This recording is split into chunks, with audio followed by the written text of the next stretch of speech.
nasan siya. She's safe. Don't worry. Huwag mo sayangin ang pinaghirapan na natin. Magkikita rin kayo one of these days. Makakasama mo rin siya. Oh, ito, ako niya. Hindi kaya sinet up lang to? Take out for two? Bakit? May kaibigan ka pa bang kasalo mong kumain? Fortunately, yes. And we want to devour the same thing. Dad, Surprise! Umamin ka na, Zoe. Umamin ka na.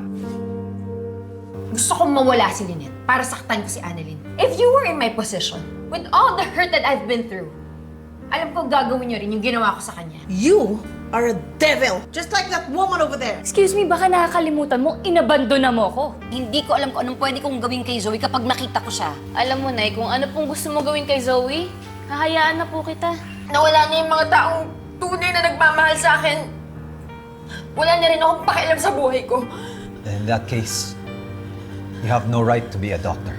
You have to heal yourself first before you can help others. So, kunin mo lahat ng gamit mo sa Apex. Because starting now, you are suspended indefinitely from your residency at hindi ka na makakabalik hanggat hindi ka nagbabago.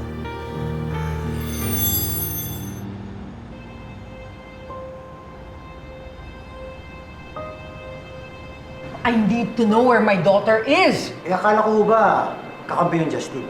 Hindi naman ako sa kanya nag-aalala eh. Kay Robert, baka malaman niya kung nasan si Zoe. Ano naman ho?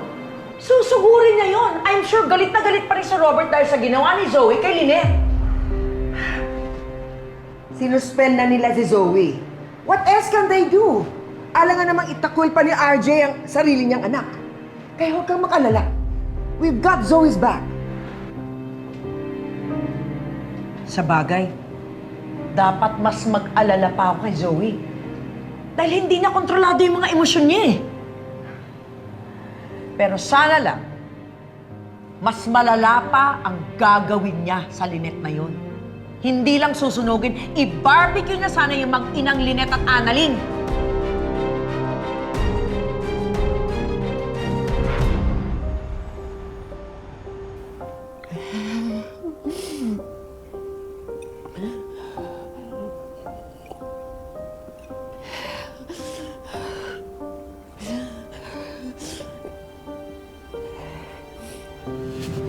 Ano bang kailangan niyo nang makaalis na kayo?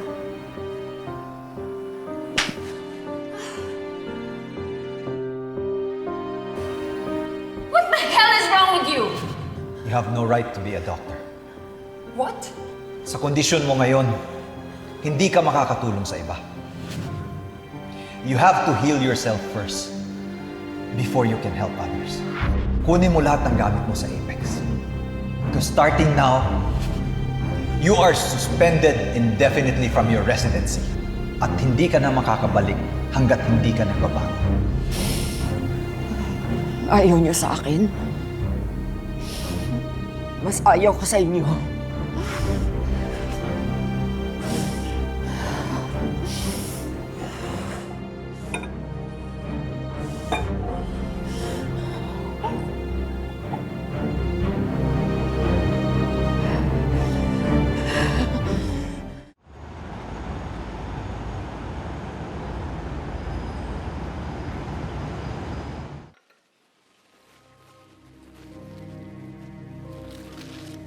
Zoe!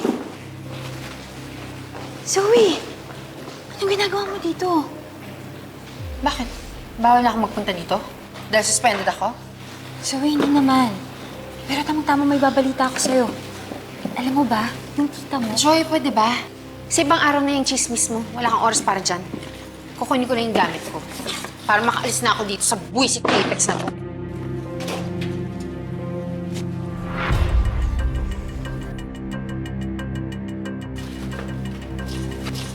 Zoe!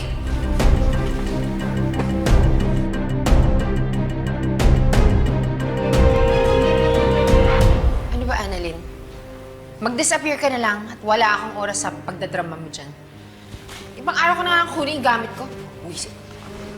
Kapal talaga ng mukha mo, no? Ano, magpapakita ka lang dito sa Apex na parang wala kang ginawang kasalanan?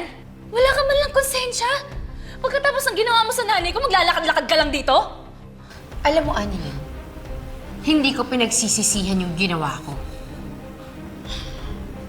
Nanghihinayang nga ako eh. Kasi kulang pa yung dinanas ng nanay mo sa lahat ng hirap na pinagdadaanan ko ngayon dahil sa'yo. Alam mo sana namatay na lang siya. Aba! Ang tapos mo! Zoe! Ano ba ginagawa niyo? Tumigil na nga kayong dalawa. Ano, sasaktan mo ako? Sige, saktan mo! Oo, gusto kitang saktan! Tita Lynette! Tita Lynette! Annalyn lang si Zoe. Opo, nag-aaway po sila. Ano? Opo, tara po! Pero hindi kita kaugali. Pero iba ako sa'yo eh. Hindi ako basta-basta nananakit lang. Hindi ko gustong saktan yung kapatid ko. Alam mo, Zoe, never ako nagkaroon ng masamang intensyon sa'yo. Lahat ginawa ko kasi mahal kita bilang kapatid ko. Pero yun yung pinaka-pinagsisisihan ko. Yun yung pinakamalaking pagkakamali ko. Ang tagal kong umasa na matatanggap mo ko. Ang tagal kong umasa na magbabago ka. Pero pagkatapos sa ginawa mo sa nanay ko, munti ka nang mamatay yung nanay ko dahil sa'yo. Alam mo, hindi na kita mapapatawad. At alam ko na rin, tanggap ko na rin na kahit kailan hindi mo ako matatanggap bilang kapatid mo. Kaya tandaan mo to, Simula sa araw na to, hindi na rin kita makikita bilang kapatid ko. Unang-una, wala akong pakialam dyan sa mga sinasabi mo. Because you don't matter to me. Ang gusto ko lang, ikaw at yung nanay mo, mawala na sa buhay ko. Mawala na kayong parehas. Aray! Ano ba? Ano ba? Ano ba?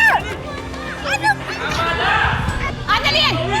Annalyn! Annalyn, tama na yan! Annalyn! Tama na! Tama na! Zoe, sorry na lang ha. Dahil hindi natuloy yung pinaplano mo sa akin. Kaya pwede ba sa susunod, pagbutihan mo yung pagdadasal mo kay Satanas para sa ganon, matupad yung mga pinapangarap mo. Wow! Annalyn, may backup ka ngayon In fairness. Parang hindi kayo muntik mag-reunion ng mommy ko sa impyerno. Zoe, kung namatay ako, hinding-hindi kami magkikita ng nanay mo. Kasi sa langit ako mapupunta. Pero at least inamin mo na sa impyerno napunta yung nanay mo. Itong tatandaan mo Marami na akong pinagdaanan. At isipin mo, kung yung nanay mo nga hindi ako napataob, ikaw pa kaya? Hindi ako natatakot sa'yo. So anong gagawin niyo? Pagtutulungan niyo ako? Ano gusto mong gumunti sa akin? Sige, go. Hindi ako natatakot sa'yo. Hindi kami tutulad sa'yo. Gusto mo sumunod sa nanay mo? O sige, mag-isa ka. Pero oras sasaktan mo ko o si Annalyn, ibang usapan na yon. Sa ngayon, hahayaan ko ang karma gumanti sa'yo. Dahil sigurado ako, meron siyang nakahandang mabigat na parusa para sa'yo.